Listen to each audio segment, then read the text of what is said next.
Hey, what do you get when you cross Rainbow Six with a dating sim? Wars and roses. Ah? Oh, brother, this guy stinks! While the sole purpose of that intro was for comedic effect, it is honestly the only way I can describe this game. How's it going, everybody? My name is Gary the Prophet, and welcome to Wars and Roses, a FPS dating sim developed by Blaze Worlds and released on January 21st of this year. You take the role as Commander, that's your name, who is asked to join the team Black Rose. Black Rose is a secret organization with elite mercenaries and soldiers, and all of them are women. I'm not saying that like I'm trying to make a Norm Macdonald joke, they are all women soldiers. However, most of them, with the exception of one, was captured, and you are given the task to find these girls and save them.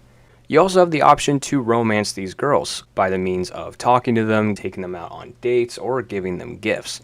So an idea of a game with it being a tactical shooter as well as a dating sim, it seems like a concept that may be weird at first, but if executed properly, it could make a pretty interesting game. Is that the case with Wars and Roses? Unfortunately, I can't really say that. Wars and Roses is a game that feels and plays like it's in early access, however it's not. The game came out as a full release, and as of the recording of this video, they have already brought out updates to fix some of the major bugs and glitches. And even some of the content is not available yet. So much for a full release, I guess. Everything from the gameplay, the dialogue, the graphics, and environment just feels simply bare bone and unfinished. And for $20, there is a decent amount of missions and a bit of a quote-unquote grindy system in terms of romancing these girls, but a lot of it is just rinse and repeat, and you can completely bypass the romancing grind by just buying the girls a lot of gifts. I'm kind of jumping over the place right now, so let's just talk about the gameplay first. The FPS aspect to Roses plays like a tactical shooter. You can have a squad up to 4 other characters, you have limited resources, and there's a bit of strategy for how to approach these missions. You have objectives like simply eliminating targets, hostage situations, defusing bombs, etc. You can't just go in guns blazing, especially when you play on the higher difficulties or if you don't have a full squad. In the beginning, you will only have Natalia, which can definitely be challenging, and you will have to be a bit more cautious and aware with how you deal with these missions.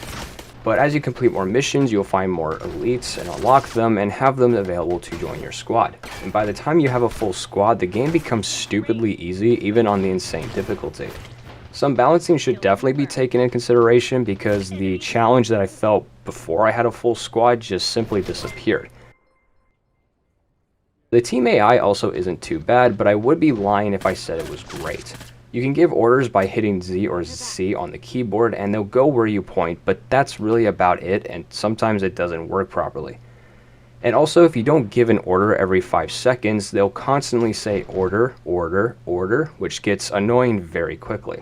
I will say that they're pretty effective in terms of hitting the targets. However, if you are doing a hostage mission, they are able to kill the hostages. So just be aware of that. I do not believe this is intentional. However, when I'm aiming down sights, one of the girls has this habit to put their ass directly in my face. This even got one of them killed at one point.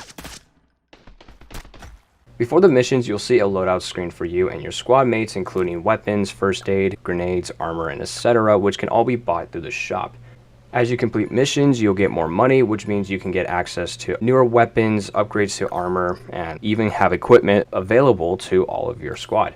There are a wide variety of weapons, which is nice, and the models themselves don't really look that bad. However, my problems with the weapons come to fruition when I actually use them. It feels very clunky, not smooth in the slightest, and sometimes it feels like they never want to hit the target.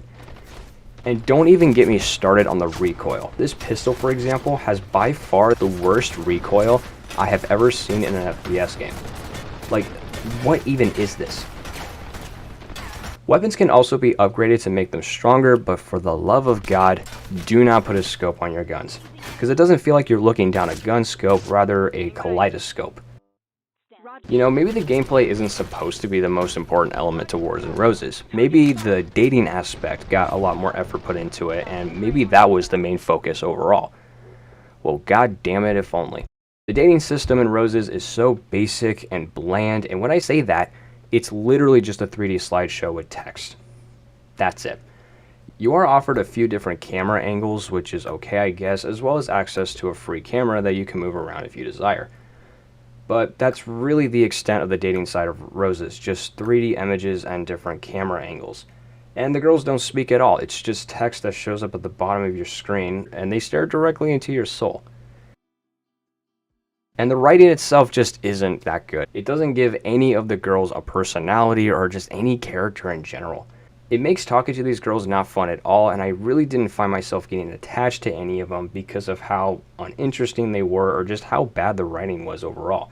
It doesn't feel like you're talking to a human being, but rather sitting in a boardroom watching a Microsoft PowerPoint.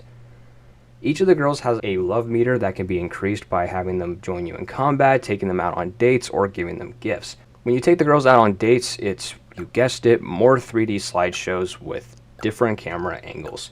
So nothing at all interesting. And like I said earlier, you can buy them a crap ton of gifts and just get their love meter all the way up with little to no effort. There is also an 18 plus add-on that you can get from the store page, but I didn't do it for two reasons. One, I didn't want this video to get age restricted, and two, I had no interest in getting it at all. It is very clear where the majority of the effort went into this game, and that is the design of the different girls. And it makes sense, the whole idea of this game is to fight side by side and romance these women. But just because they're good looking girls, it doesn't mean that I liked them or found myself getting attached to them.